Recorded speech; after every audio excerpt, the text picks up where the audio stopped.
Stop me if you heard this one before. Due to the things that happened in 2020, I had to make some really big changes in my life. So it was in 2021 that I made the life-changing decision to start learning Japanese. I eventually went on to move to Japan to study at a language school for a year, and I eventually made a further life-changing decision to learn game development in Japan. So before we get to that, how and why did I actually learn Japanese? Anime perhaps? Well, the interest was partially gaming, but anime was also a big factor. Watching English dubs is just not a good time, and I'm too lazy to read subtitles. So the year 2021 and 2022, Japan was still closed down due to the thing, so all I could do was spend hours and hours and hours on end watching anime, Japanese YouTube videos, and playing games in Japanese. A highly underrated method. In fact, I played through every Zelda game in Japanese, and I think there's no better way to prepare for daily mundane Japanese than that.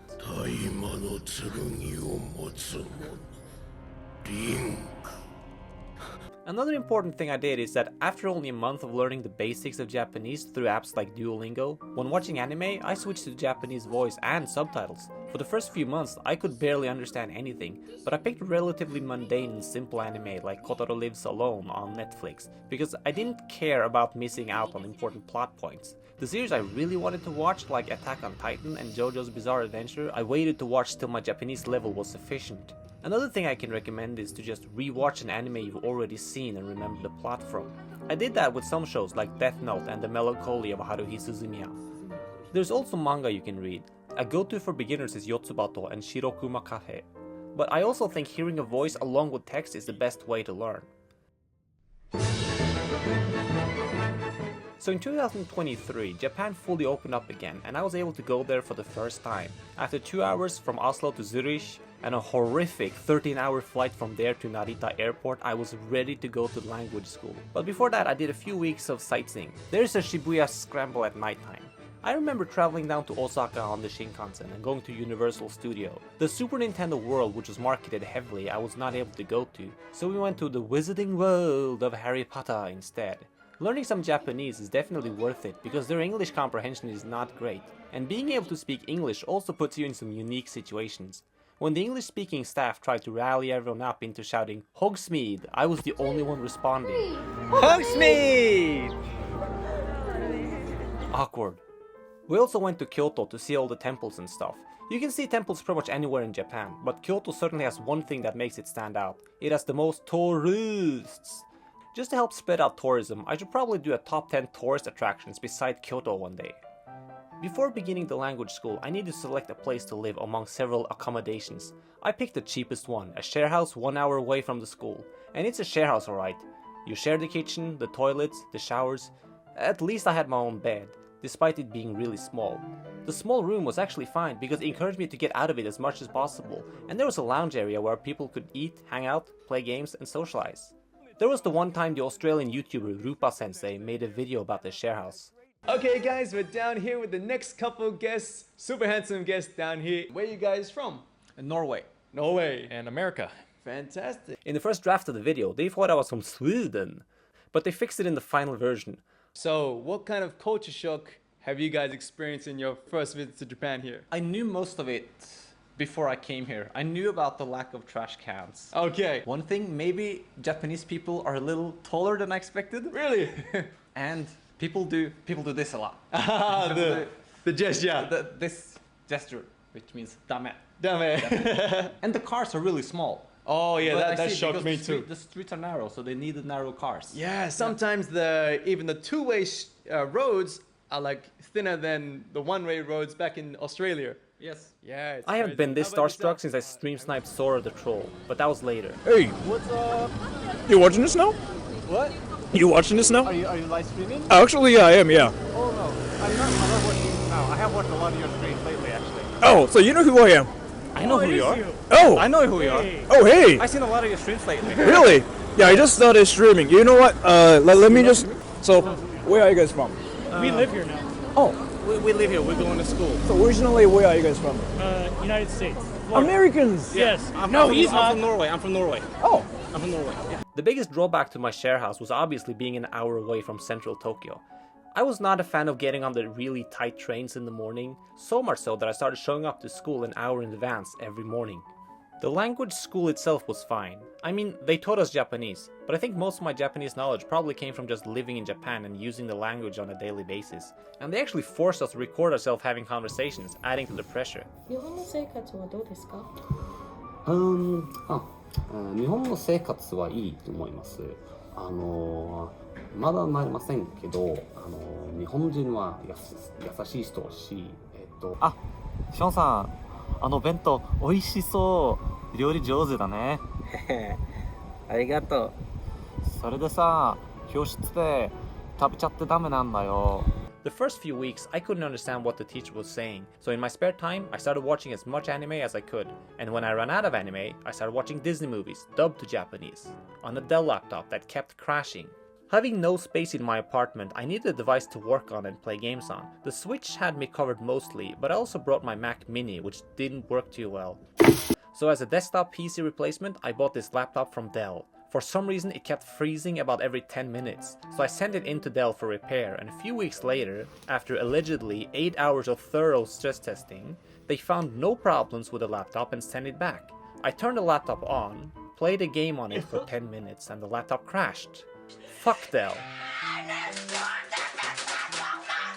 I tried reinstalling Windows several times with no luck. Eventually a friend of me got to install Linux on it and I've never had a crash since. Before that I did buy a Steam Deck which also worked as a laptop replacement for a short while. That's why I began development on Platera on the Steam Deck. It was the only working computer I had for a short while. So the Japanese lifestyle in 2023 was pretty chill.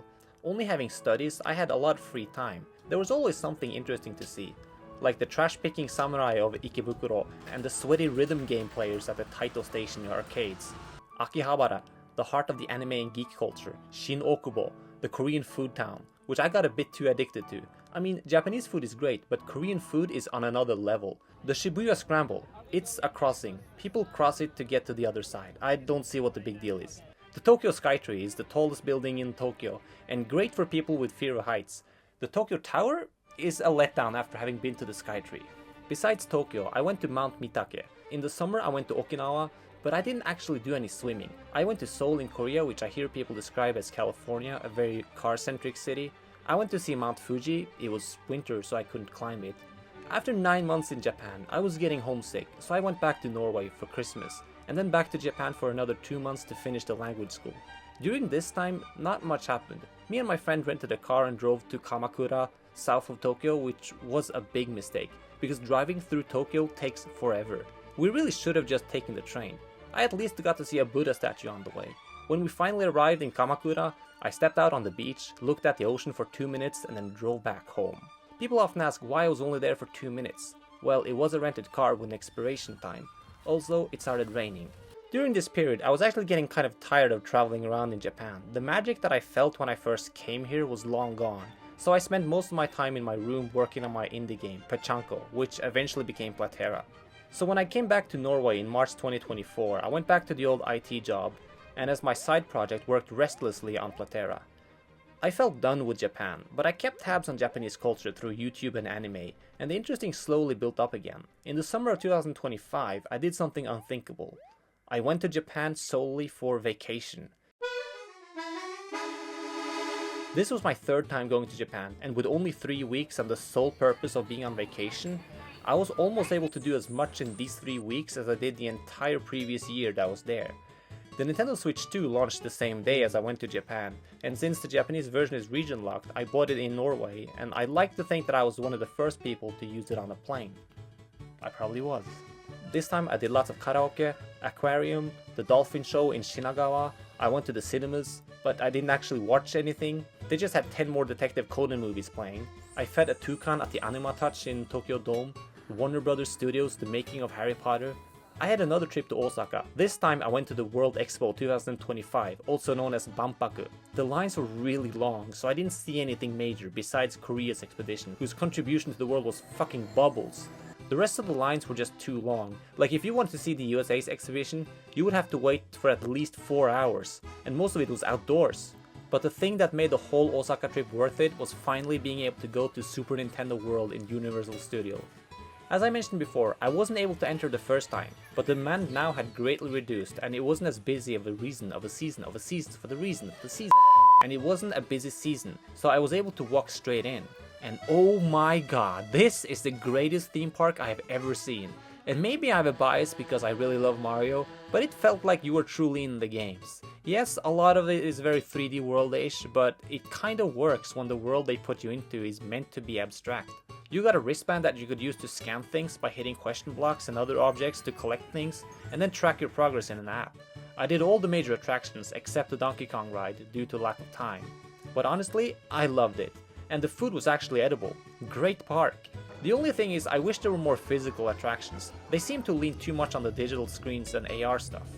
After that, I spent a few days in Iwaki in Fukushima and saw some shrines. This is one of the places that got hit pretty hard during the tsunami in 2011. So that was the 2025 Japan trip. I also received a Finnair diploma for crossing the North Pole. Twice!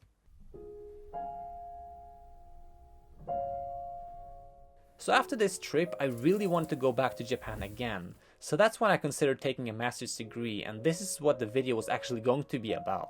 But with many things, I find it easier to talk about things I do in hindsight rather than when they're actually happening. So as of recording this video, I have been in Japan for about 2 months and I am currently working on my master's studies. I have a lot of things I want to say about my current stay in Japan and the studies I'm currently taking, but I think I will leave that for another video. It's a bit stressful, but really fun.